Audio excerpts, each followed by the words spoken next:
Hello everyone, and welcome back to another episode of Big Questions, Small Steps.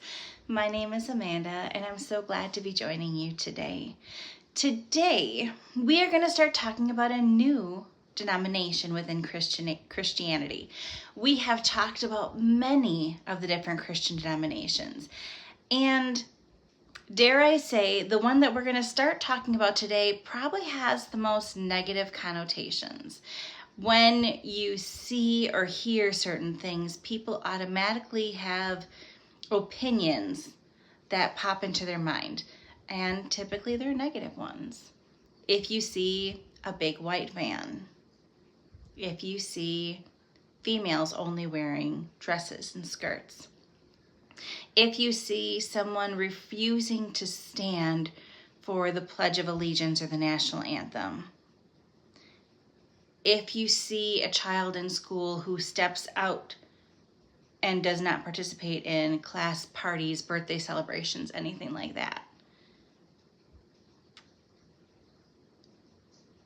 do you automatically think, oh, they're one of those? When your doorbell rings during Sunday football, do you look out the window and see if it's one of those? We're talking about the Jehovah Witnesses today. So hold on to your hats. Let's gain some knowledge.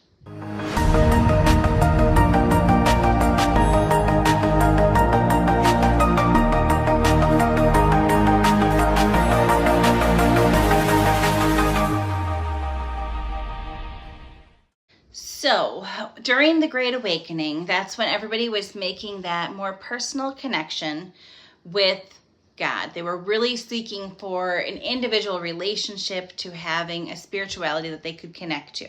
Okay. In our last episode series, we were talking about the Seventh-day Adventists.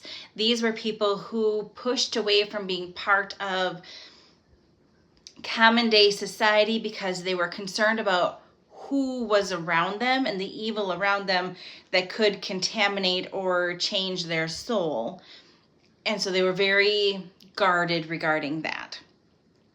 Today, we're going to start talking about the Jehovah Witnesses.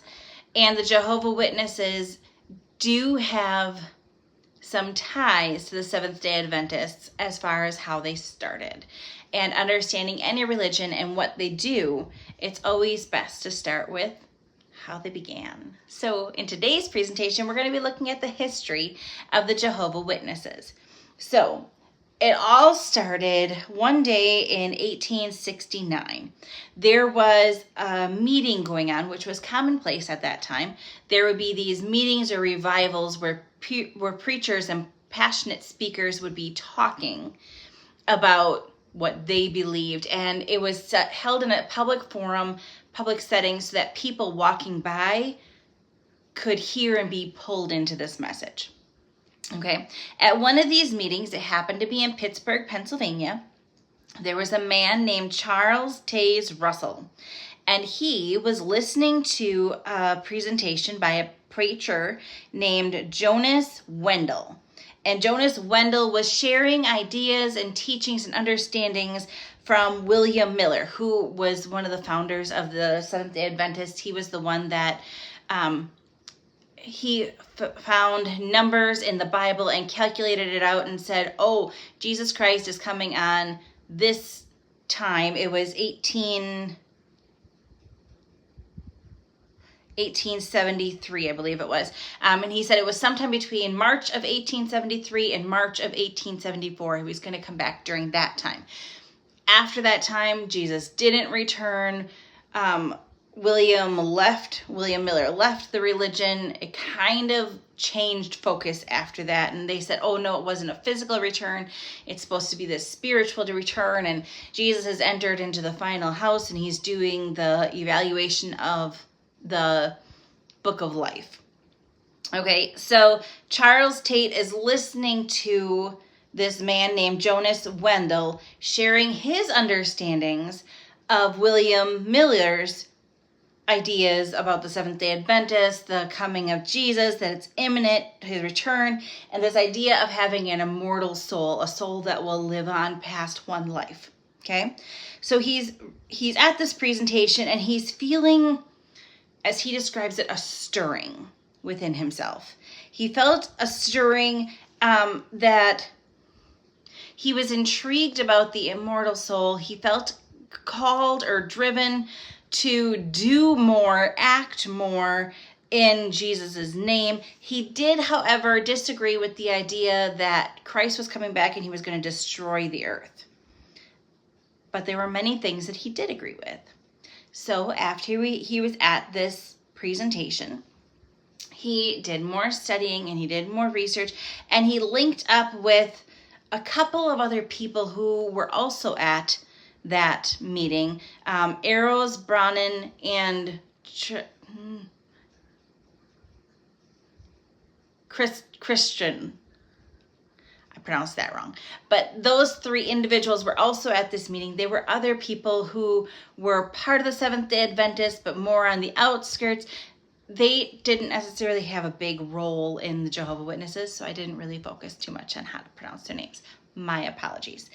But anyways, so Charles Tate Russell was doing his research and he wanted to find out more about what was going on. He compiled his views and his thoughts and ideas from the Seventh-day Adventists and all these different stirrings that he had into a pamphlet that was widely distributed. The pamphlet was named The Object and Manner of Our Lord's Return, and there were over 50,000 that were distributed. And many people saw a rationale with Russell's ideas, and many people thought he was a little bit too out there, and they didn't necessarily follow that, and that's absolutely fine. But basically, the Seventh-day Adventists were, when William Miller and his predictions failed, they kind of were left. And some of them stayed and they started to change, like, oh no, it wasn't an actual date. It was supposed to be a spiritual return to the final house. And no, he's not coming back actually. Or like they would change the narrative a little bit almost. And they were basically struggling to figure out how to make their understandings that they had still applicable, still not look like they were crazy, hold on to some of their beliefs, but change it so that they could embrace new ideas. So basically, Charles Russell wrote these ideas and these concepts down. He wrote a book called The Three Worlds and the Harvest of this world, and it was published in 1877, and it basically articulated the changes from what William Miller suggested to how he understood it. He also incorporated in there this concept of the number of 144,000 saved members. Now, where did he come up with that number? Great question. Glad you asked. It was from the book of Revelations. It was chapter 7, verse 3. Let's take a peek at what it says. Book of Revelations, chapter 7, verse 4. My apologies. Verse 4. Okay, and it says, "And I was told that the number of those who were marked with God's seal on their foreheads was 144,000. They were from the 12 tribes of Israel." So he took it as that number is the number of people who are going to be saved. So that's a very straightforward number, and straightforward details tends to resonate more with people. Having a finalized date of this is when Jesus is coming, there, it's more imminent, more pressure, more driving force to make a change now. 144,000 is not that big of a group. And so people were driven to, I want to be part of that group. Like, that's a very small number considering how many people, live in the world, in the United States, even in their state. That's a small number. And what can they do? What changes can they make in their lives to be part of this number? So that was all discussed in that book, The Three Worlds and the Harvest of This World.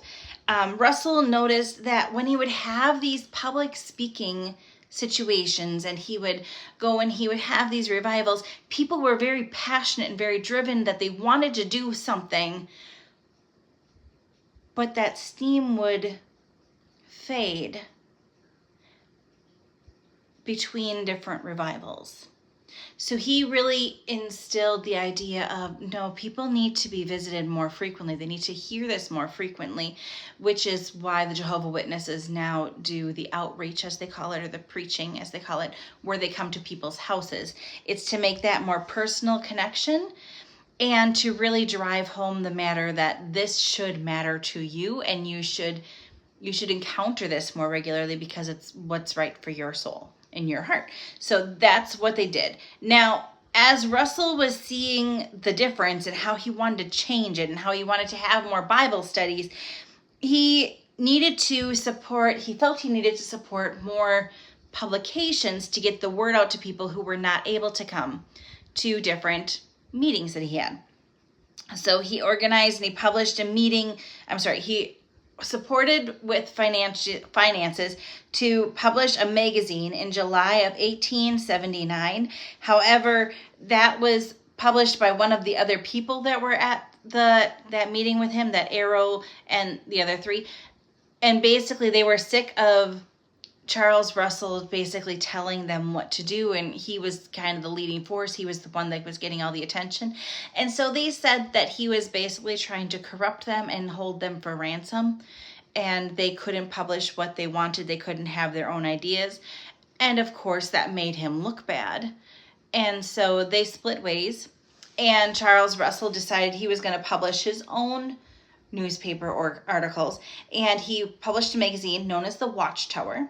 And that publication continues to be a mainstay in that community, and they use it continuously, and they have for all this time.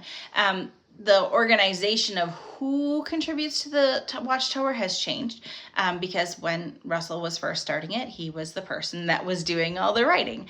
And then as he gained more people who were joining his movement, he would have them write different articles as well. Now, currently, this group has many supporters and has equally as many, if not more, people who do not like this group. This religion in particular has been banned in multiple countries. Not all the countries' bans are still current, but basically throughout history, there are places where the Jehovah Witnesses cannot practice openly and freely. The different governments view it as a cult, and they view it as that people are being corrupted because it's very strict on what it expects of its members. And it's also very strict on if you step out of line even a little bit, they're going to excommunicate you. It's split up families. It's torn people apart. And many governments don't want the problems that come with it. So just for frame of reference, it's currently banned you're not allowed to practice. You can be a Jehovah Witness in this country. You can't practice and be an open Jehovah Witness in Singapore, China, Vietnam, Russia, and basically any Muslim majority country. If you are a practicing Jehovah Witness, you need to practice in secret and silence, and you can't do what you normally would do as Jehovah Witness if you were in those countries. Now, how large is the Jehovah Witness organization? Its current membership stands at 8.7 million. They have a very large presence in South America as well as in Africa. It's growing in its presence in Asia, particularly the Japan area. It's growing. It's in 239 countries across the world. The United States is certainly one where you can be more open about who you are and what you are. It was at one time banned in Canada from openly practicing. It's no longer banned in Canada, but it is not warmly received. So Jehovah Witnesses certainly have some baggage. Now, why they have so much baggage and what people are confused, concerned about? Glad you asked. We'll get into that in the next video when we talk about their beliefs and why they believe what they do and how they respond accordingly. So, thank you so much for joining me for today's video. If you enjoyed this video, if you learned something from this video, please go ahead and give it a like, hit subscribe so you can hear our next presentation and be notified of that as soon as it releases. I love learning, and this was certainly one religion that I learned a great deal about, and I can't wait to share it with you. So remember to keep learning, because the more you know, the more you grow. Until next time, bye-bye.